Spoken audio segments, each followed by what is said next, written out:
So I finally got around to watching the Amazing Digital Circus. I went in blind, just expecting some fun animation, but it really stuck with me. This show is seriously a masterpiece in the making. I've watched all 6 episodes that are out right now, but I think there's something particularly significant about episode 3, something that might explain where the story is headed. Now, not everything I talk about here has never been discussed before, but I haven't seen anyone put it together in the way that I have here. Spoilers ahead, of course, if you haven't seen the show. In the digital circus, get back in the street. The main thesis of my theory is that episode 3 is actually an analogy for the entire overarching story, and I believe that it could hold the secrets to where the story is heading in the last 2 episodes. To be more specific, the events that go on in the Manor adventure may be mirroring the events of the Amazing Digital Circus as a whole. Let's get a refresher on the episode. Pomni and Kinger enter the scary door in the Manor and are greeted with a tape recording from Baron Mildenhall. The tape recording says that they need to be wary of this monster he had hunted in the past. He described it as not quite a human, not quite an animal, but something in between. Something unholy, something evil. They were told not to let their eyes off of the creature or the head and body may become reunited. Pomni and Kinger end up slaying this beast, then the tape recording reveals that the monster was not actually a monster at all, but one of God's angels. The creature was actually one of God's angels, and anyone who brings harm to it will be dragged down into the cold, spiraling pits of hell where my soul resides. And by hurting it, they are now damned to hell. Essentially, Baron was tricking Pomni and Kinger, trapping them in hell for his own benefit so that he could steal their bodies and escape hell. So that's a quick summary of the events of episode 3. I know it doesn't really seem to mirror the Amazing Digital Circus on the surface, but let's dig deeper. So now I'm going to show you the parallels between this story and the overarching story of the Amazing Digital Circus. First, let's break down the parallels between Caine and Baron Mildenhall. Keep in mind that Kane is the creator of this adventure that they go on, which means he wrote the story and crafted this plot himself. Any artist knows that people tend to create art from their own experiences, whether they realize they're doing it or not.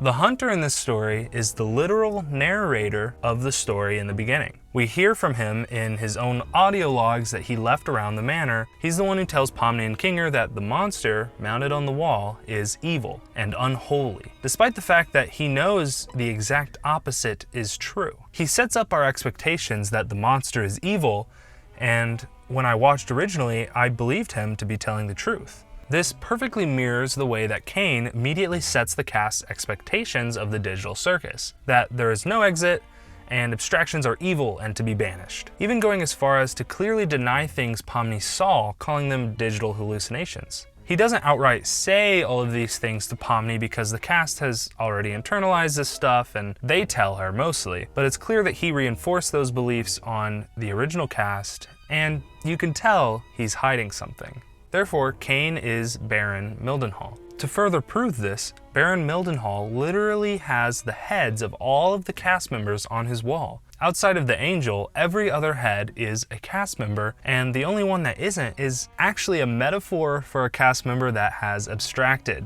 I personally believe abstracting is actually some form of enlightenment or escape, or maybe when people realize they can escape, Caine does this to them as a means to stop them. I'm not entirely sure, but the parallels are clear. I'd also like to mention how the abstractions seem to mirror some biblical descriptions of an angel. Many eyes, frightening to ward off evil rather than pleasant looking. The fact that Caine has convinced the cast to run and tell him when someone abstracts so he can banish them feels far too similar to the hunter tricking Kinger and Pomni into killing the monster here, which of course turns out to actually be an angel. This is where my theory kind of overlaps with another theory called the belief theory.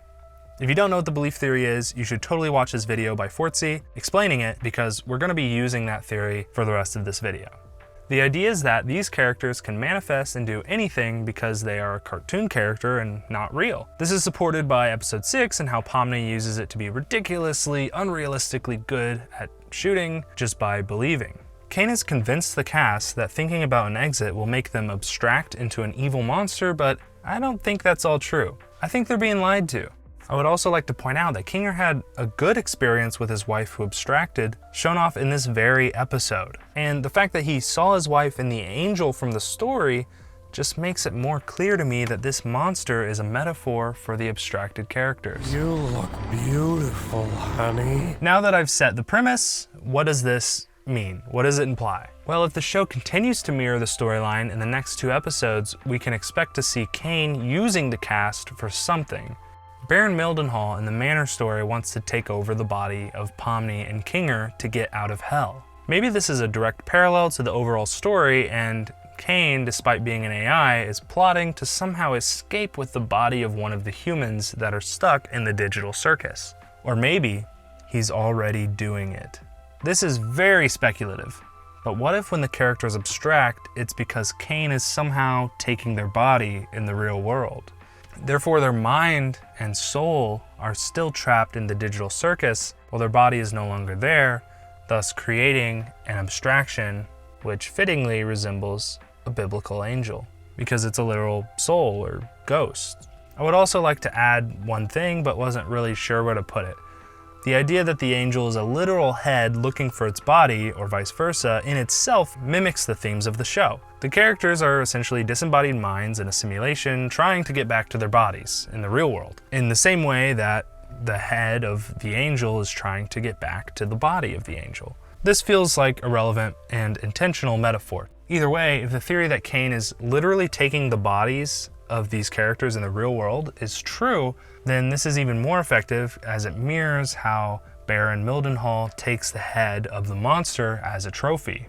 But I love the show and I love theorizing, and I just wanted to see what you guys thought about this. I'm quite confident that Kane is doing something nefarious, and I'm also confident that it's at the expense of the main characters somehow. You're in the digital circus.